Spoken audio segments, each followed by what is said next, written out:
All right, we're going to talk about creating killer content, talk about the strategic business model behind it. But I want to start with this. I've done a lot of presentations, and I've learned that there is one key to a successful presentation like this one, and that's setting extremely low expectations for the audience. So I'm going to set your expectations for you right now. I actually have a takeaway slide at the end of this presentation with 6 takeaways. You're not going to get all of these. They're not all relevant for you, but I want you to find the one that you can take and enact in your business and make change in the world. So look for that one as we go throughout the presentation. Anyone heard of a little film called Star Wars? So Star Wars in 1976, actually the team at Fox thought that it was going to be a massive failure. So this is a year before the movie was going to come out. And they were like, what are we going to do? We're already in a hole with this budget.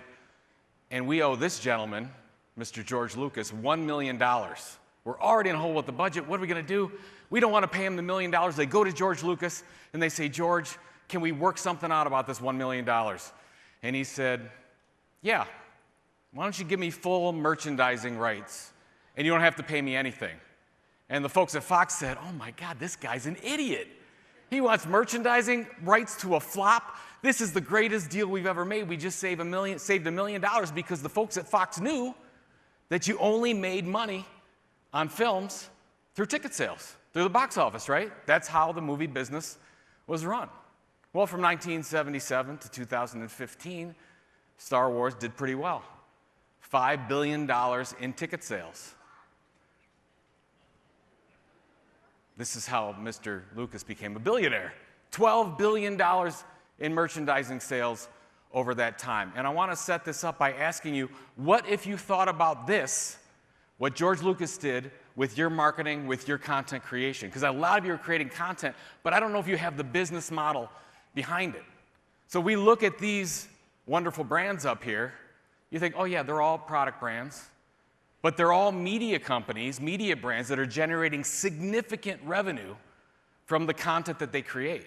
And I think that's the opportunity that you have. So, of course, we just learned a lot about technology, talked a lot about storytelling. I really believe the innovation is that you are media companies right now. You just have to open your eyes and take advantage of it. And the potential for new products, new services, new revenue streams are going to be beyond your belief. So we're going to talk about that. But the key is that you can't have any of this until you have a loyal audience. An audience, multiple audiences that know, like, and trust you. That's first. So that's what we're going to talk about is first you have to build that audience. You're all creating content, but are you building loyal audiences? And then we can monetize it. And I'll have plenty of examples about that.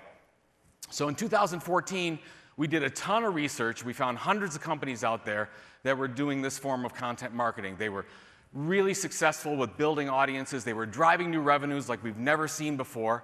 And we looked at all these examples and we reverse engineered it and we figured out, well, what do they all have in common? They all were following the same model. So I'm going to go through that model because if you want to build a loyal audience, you just have to follow this blueprint because this is how it's being done right now. So the first thing is we start with the sweet spot. Now, you all know what your sweet spot is, but I'm going to give you an example of it. This is John Deere's The Furrow magazine. You might say, Joe, who's the largest media company in the farming and agricultural industry? I'd say it's not a media company. It's John Deere. 1.5 million subscribers, 40 countries, 14 different languages. And they started this in 1897. Now, they started with their sweet spot. Of course, they're targeting farmers. And on the one side, they want to figure out, okay, what's my customer's pain point? They're dealing with all kinds of operational challenges on the farm. And on the other side, where is John Deere really good? Where can they be the best in the world at the knowledge they have? And that's agricultural and technology. So think about it for you. And you know what yours is, but I want you to write it down.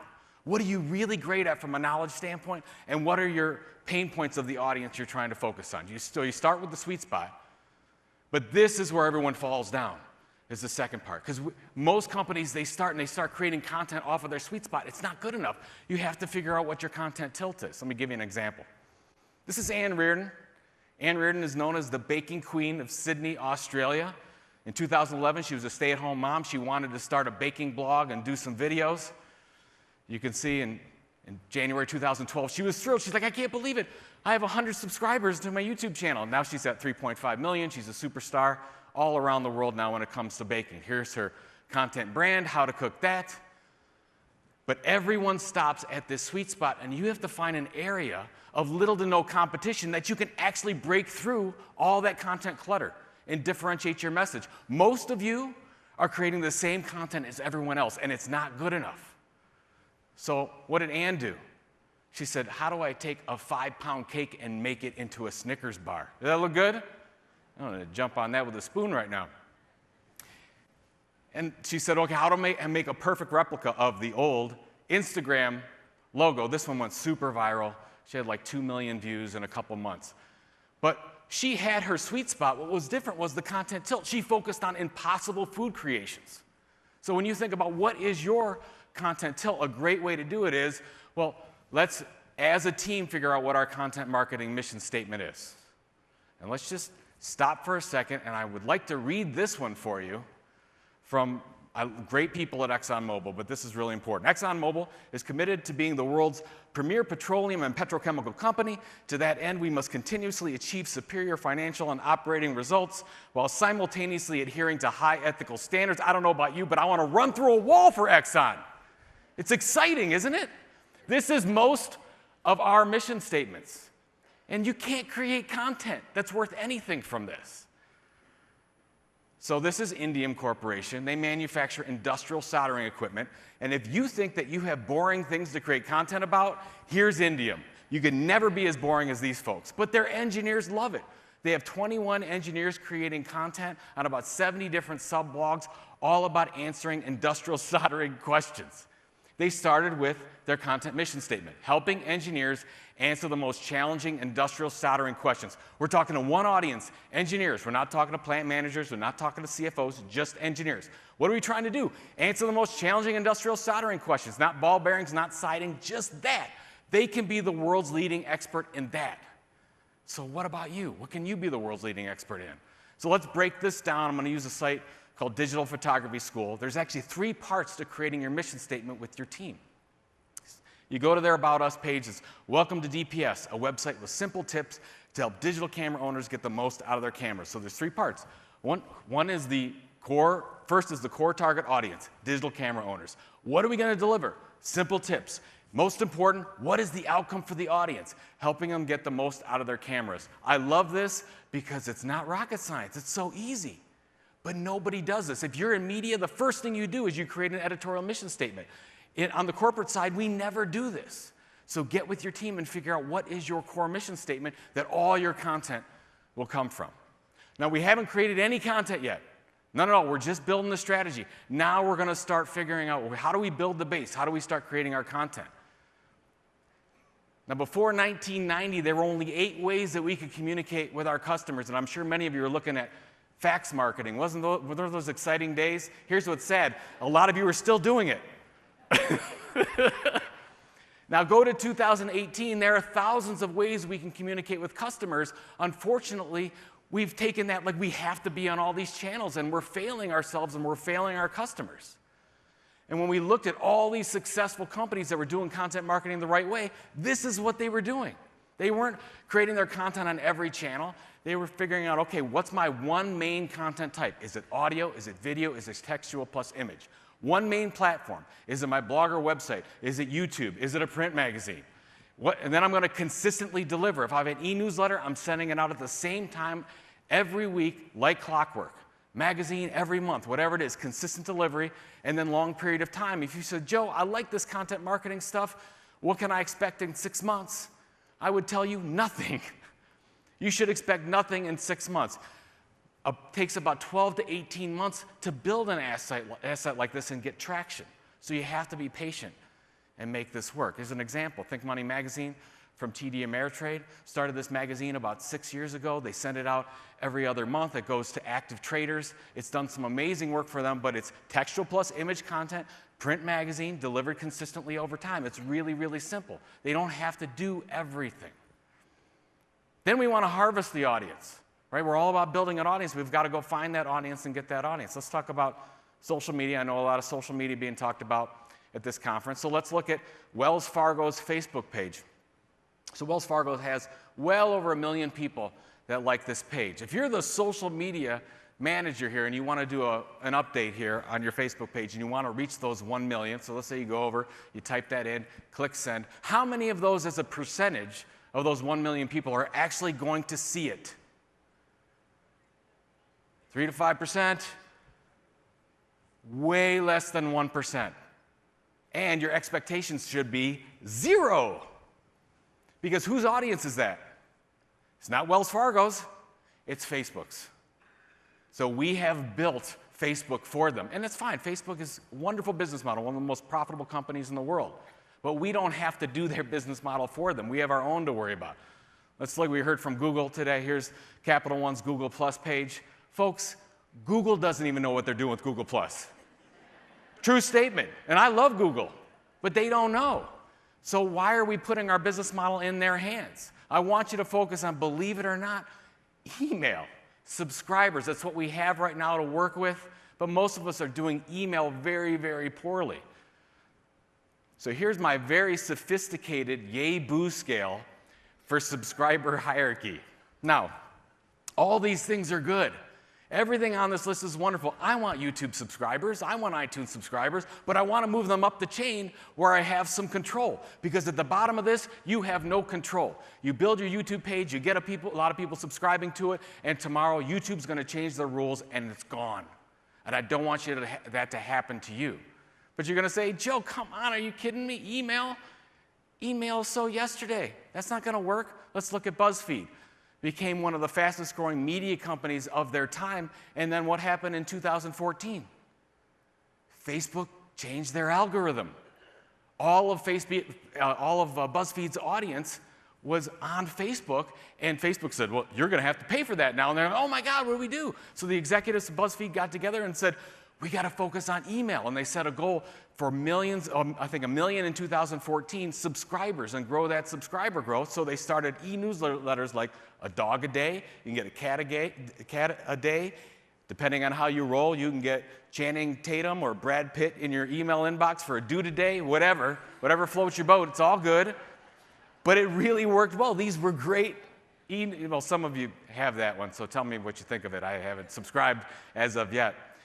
But to do this, you have to have a truly amazing e-newsletter. How many of you have a truly amazing e-newsletters? It's okay. It's okay. It's very hard to do. So we have to do that. So go back and focus.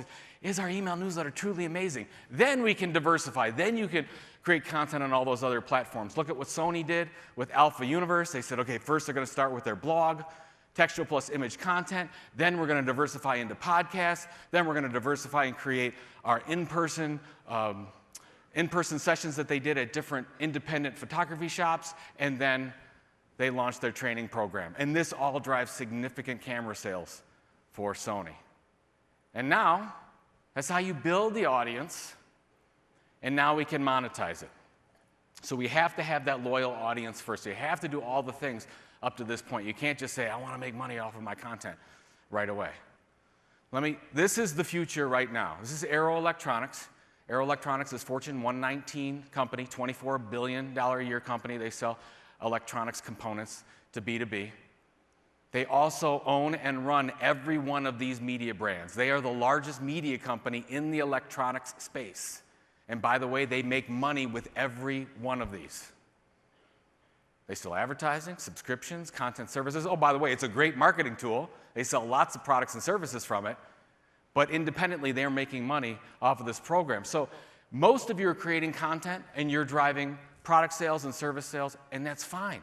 There's nothing wrong with that. What I want you to see is the potential of all 8 other revenue opportunities and new products that you could never imagine. So let's start with a couple examples. So the lowest hanging fruit is probably, you know this, advertising. So sell advertising sponsorships. When we started Content Marketing Institute, we said, okay, our partners want to reach our audience, so we sold advertising spots to companies like Brightco. We had all of our webinars were sponsored. We had a magazine called have a magazine called Chief Content Officer, where that's all revenue generating. We make money off of that. Let's go to conferences and events here. Look at Dreamforce. from Salesforce, probably worth $1 billion by itself. Do we think about the potential of doing things like that? A lot of you, anybody taking the Zappos tour? Did we do this? Or we're doing it later today? I think it's both before and after. But if we look at Zappos' subscription program that they created, they're having people come to Zappos. This is a shoe company, folks. Going to Zappos for organizational cultural advice. And corporations spend tens of thousands of dollars with a shoe company, but not on shoes. I don't know if they give them shoes after it's done or not, but it's really, really successful and a profitable business unit. Let's look at premium content. One of my favorite brands, Tasty from BuzzFeed. So they create all those videos that you see on Facebook and whatnot. So they said, well, how do we make more money off of this than just advertising? They said, well, let's do custom print cookbooks. And they launched this, and they sold them for about $45 a piece, and you could customize this whole thing. And in the first month, they sold 100,000 of them at $45 a piece. You can do the math, right? Pretty good stuff. Cleveland Clinic. I'm from Cleveland, so the Cleveland Clinic, they actually get paid by a number of search engine companies to create content for gaps in their search engine algorithm. Unbelievable. You're going to a hospital and they're generating revenue from this, and it also helps with marketing. But let's look at, I love this example of products. So Dennis Publishing is one of the largest automotive media companies. They actually sell significantly more revenue in cars than they do from media. So they created this media brand, they built this audience, and from that, now they're selling cars. Who would have thought that that's happening? And then we talked about this before. Let's talk about yield increase. Back to Think Money magazine. It goes to active traders, and those traders that subscribe to Think Money magazine trade 5 times more than those that don't. Is that ROI? Is that something we want to see? But it takes time to get there, but they built an amazing asset along the way.